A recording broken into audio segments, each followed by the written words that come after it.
I have this special rig that I'm going to be testing out today. Now, it's not going to be the scope of this video. This video, I want to kind of showcase what I've got here and what I'm trying to do with the special setup. And the real reason why this is a super special video is because, that was a weird way to put down the camera. The real reason this is a special video because I am actually going to be answering some questions from the best Facebook group in the world that I'm currently a part of, which is the EOS Magic Lantern crew. Shout out to my people over there. But if you happen to have a Canon EOS M or a 700D or 650D with crop mode, shout out to Belal for putting together that Magic Lantern build. As well as a 5D Mark III or any of the Magic Lantern stuff, come through to the group, look up the EOS M MLV RAW on EOS M. Look this group up and join the fun, join the crew. Everybody's creating some stuff for a whole, it's probably the most collaborative, most fun group of people that I've come to appreciate and admire on Facebook. So that's why this is a special video. What I have here is the Canon EOS M, which is the original Canon EOS M. It's got the latest crop mode Magic Lantern build on it that was released very recently. And on it, what I've also done is not only for an opportunity to test out the crop mode build, but what I've done is I recently purchased and actually came yesterday this little V-mount battery thing that also allows you to, if you have a flippy screen, you'd be able to move this thing around. It's from Small Rig. This thing was actually designed for the, at least the advertising show that it was designed for the R5C. And in my mind, I plan on renting that at some point, maybe this year, just to kind of check it out and try out the 8K RAW. One of the challenges of the R5C is that if you want to have 8K RAW, you need to have external power. I've got myself a Small Rig, small battery. It's a 50 watt hour. It was actually it was on a discount. According to Amazon. You know how those Amazon discounts work. They tell you some discounts, probably not. But anyway, I felt like I got a good deal. I didn't want anything too big because a lot of V-mount batteries tend to be really chunky and big. This was really attractive to me. It's probably the smallest V-mount battery that's out there. I got myself a top handle, a little one of my monitors from my garage studio. And I also have my Insta360 mounted on there so I can get some gyro data. So what I wanted to do is not just quickly showcase this build, but I also wanted to answer some questions that in comments, or respond to some of the comments that y'all over at the EOS M Magic Lantern group had posted. So let's go ahead and take a look at some of these questions right now. So the first question is from, or comments from David Ferro. Although it's a bit painful in post, the rolling shutter cure is amazing. And this is in relation to so Tony Milton says, I heard that stabilization doesn't work so well with regular frame rates of 24, 25, etc. What is your experience like? I was gonna get a GoPro secondhand just stabilization. I'm assuming you talk about gyro stabilization, which is my intention here. But when I heard this, I heard this out me. Well, I guess it threw you off a little bit. So, and let me see what Yana Grupa says. Tony Milton, the main reason for bad stabilization is shutter speed. That is correct. Well, partly. If you want good results, you should change the shutter at least 1/200. Even in GoPro, which has a great stabilization, when you change it to 1/50, it looks bad. Yes. So here's the thing.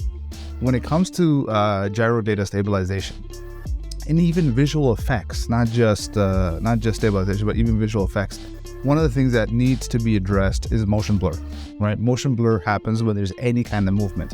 And so if you try to stabilize an image or series of images, i.e. 24 frames per second, 30 frames per second, 60 frames per second, and there's motion blur, what's going to happen is that motion blur is going to be pronounced. And sometimes you see these artifacts, especially with, I don't know about, not on the EOS M, But if you look on many Sony or Canon cameras and you turn on something like active stabilization or digital IS enhanced, and as you walking, suddenly there is just like this weird muddiness that's happening to the images in the background. And the reason for that is because there's motion blur, but it's trying to stabilize, so all of that motion blur now becomes pronounced and it's now stabilized. To avoid that, yeah, you want to definitely drive up that shutter speed. Now, what that shutter speed is and what kind of results you get, I have found that you can get away with a shutter speed of 1/120 or 125, and the reason is because now for me, some situations, one of the places, and this is where I'm going to be using this, is at the jiu-jitsu mat or the dojo. The challenge is that the dojo, the overhead lights that they're using, when you run up that shutter speed, the flicker becomes prominent. So one of the challenges is very difficult to get slow motion, because let's say I want to get a 120p just using any other camera, and I run that shutter speed to 1/250 or 1/260, whatever the number is, then the flicker in the footage is prominent. And I found that if I keep my shutter speed at 1/125, then I have no problems. There's no flicker. It actually, the refresh rate is matching, I guess, whatever the rate of the lights is. And so sometimes when I want to do gyro data stabilization, whether it's with my Canon or my Sony cameras, because I can't go higher or lower than that. If I go lower, it has to be at like 1/60 or 1/50 or something like that in order to not have any flickers, and that's because of the lights. So 1/120, 1/125 or so, you can avoid a lot of the motion blur to begin with. Just kind of like, you don't necessarily have to do a ninja walk, but like, at the same time, you're not gonna be like this with your cameras, right? Unless there's a deliberate effect that you're trying to do. But if you're gonna try to stabilize that, then yeah, you're gonna have some weird looking artifacts in there. So now, what's an ideal scenario? An ideal scenario, yeah, you want to drive that shutter speed as high as possible, but then you get that whole high shutter speed look. 1/20, 1/120, 1/125, even at 1/80, you could probably still get away with it, as long as maybe you're doing a ninja walk or something like that. Now I typically like to keep it at 1/160, 1/200. I don't necessarily need to see myself going over 1/200, because at that point, maybe 1/250, because if you think about it, if you're trying to capture any kind of action in photography, 1/250 is the appropriate shutter speed to be able to capture any of that action in kind of sports settings. So that's probably the highest that you want to go. Let's see, Tony Milton says, very nice. Have you thought about an NFP battery plate for your monitor? You might be able to get juice from the small rig battery to power it too. Yes, absolutely. I've actually placed an order for one. The only reason I have not powered the monitor, through the small rig is because I just don't have the appropriate cables to power that, and that's why I'm using the MPF battery. But I have placed an order for an MPF battery, dummy battery, that could then be powered through either the DTAP or the USB-C. And that's one of the things I really like about this particular small rig battery. So you got DTAP here, and then I've got a regular USB, which is powering the EOS M. Right above that is the USB-C. And then I have a 12 volt out and a 8 volt out.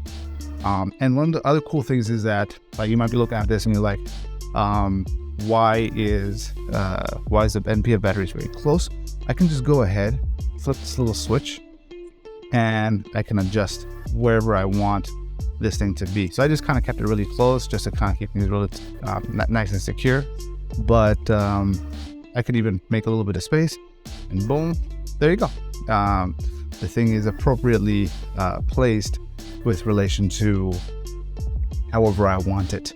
So I am actually very much excited to, hold on one second, and set. yeah, so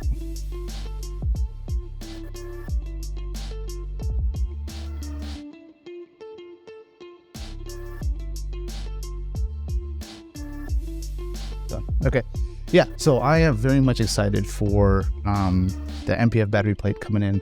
I also got a dummy battery, LPE6, for the Canon R6 Mark II that I have placed an order to rent.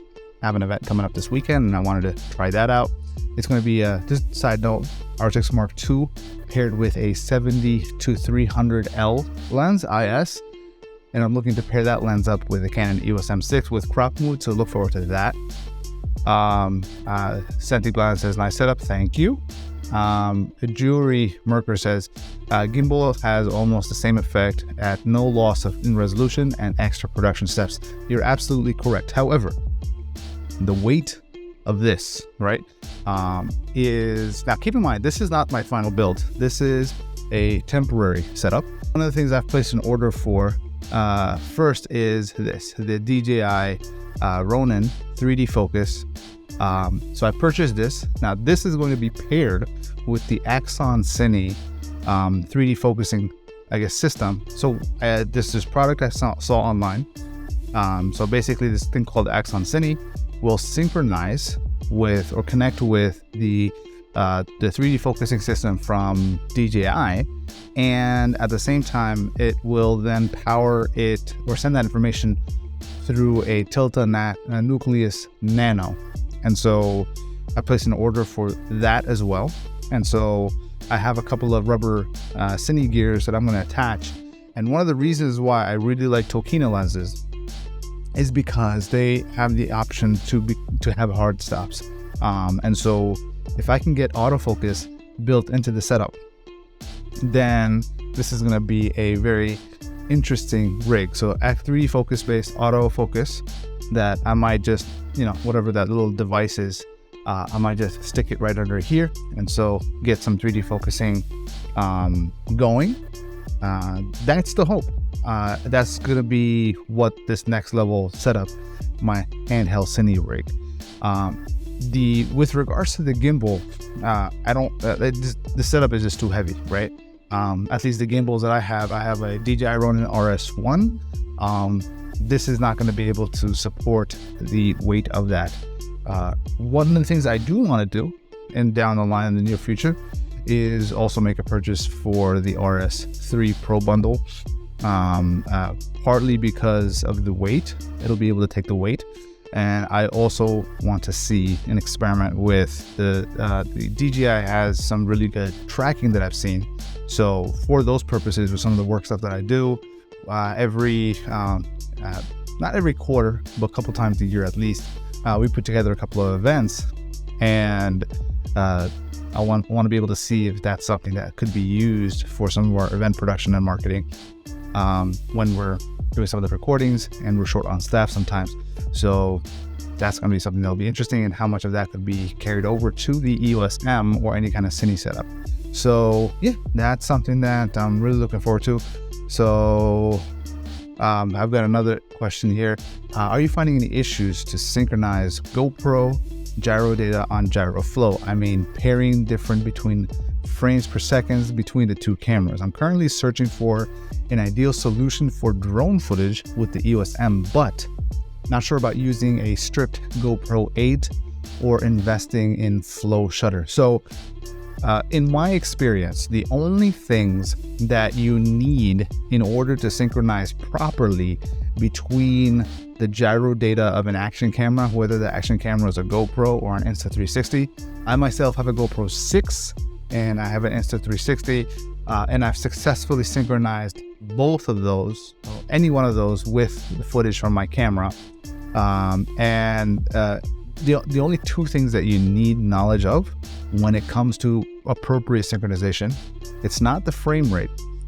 It is more so the focal length that you captured the footage at, right? So you need to know that. So for example, in my setup here, I'm going to be using crop mode, and I'm going to be going at 1440 p, right? Now there's a crop factor, a serious crop factor when it comes to 1440p. Now I'm going to be placing a screenshot from Belal Farouqi's setup video on screen here. I'm just pulling it up for myself. So at 1440p, what happens is you get a 16:9 aspect ratio, which is what I'm going for, but you get a resolution of 2.5K, essentially 2560 over 1440, and you have the option of frames per second of 23.97 and 25. Now, there's a crop factor here, and that crop factor is 3.26 while you're getting full real-time preview. Now, the 3.26 X crop is going to result in essentially, it's not so much what the crop factor is, but it's knowing what is the focal length to stabilize at. So I did some backwards math, and the focal length that I tend to use, right, is so let me just go ahead and pull this up, and I'll be putting the numbers on screen. So let me go ahead and close out this window. So I'll be placing these numbers on screen. So now it says here 3.26x, although on the camera, when I go into crop mode, it shows me 3.28x. I don't know. And now I did the math. It really doesn't matter, but just a quick heads up. So what I typically shoot at when it comes to like gyro data stabilization is typically between 24 and 40 millimeters, the full frame equivalent. And so whether it's my Sony or my Canon, where I'll shoot at those focal lengths, I'll pair it with the gyro data, or the Sony itself has its own gyro data, and then I will synchronize and I'll pair that stuff up. Now the question though is, if I'm going to use crop mode, my focal length is going to be different. So then what should I be pairing it at? Or rather, what is the focal length I should be shooting at, so that I am getting the equivalent of anything between 24 and 40 millimeters. Now the lens choice that I have in terms of a wide angle bright lens is the Tokina 14 to 20 millimeter f2 lens, one of my favorite lenses that I tend to use. I'll almost always gravitate towards that over the 11 to 16. If I want to get a 35 millimeter field of view, then I'm going to have to set the camera to 15.12, or in this case 15 millimeters, which is what I've done here. So essentially this is a 15 millimeter field of view. I set the zoom to that, and that's what I'm going to be recording at. And ultimately, with crop mode enabled at 2.5K, I am going to be getting a 35 millimeter field of view, which I believe is fantastic for any kind of action. Add on top of that, not only am I getting the gyro data from the Insta360, but I'm also getting this as a second angle, a 14 millimeter ultra wide angle at 5.2K or 5.3K. It's positioned just such that in the shot, I'm not getting the lens and I'm not getting the monitor. So I have an effective second angle right there. So that's going to be my entire setup. I hope you guys appreciate and enjoyed this video.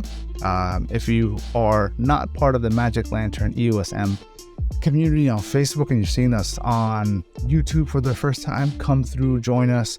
Go ahead and look for, let me turn this back on. Boom. Look for the EOS M Magic Lantern community, MLV Raw on EOS M. Come join the fun. Enjoy. I'll see y'all soon.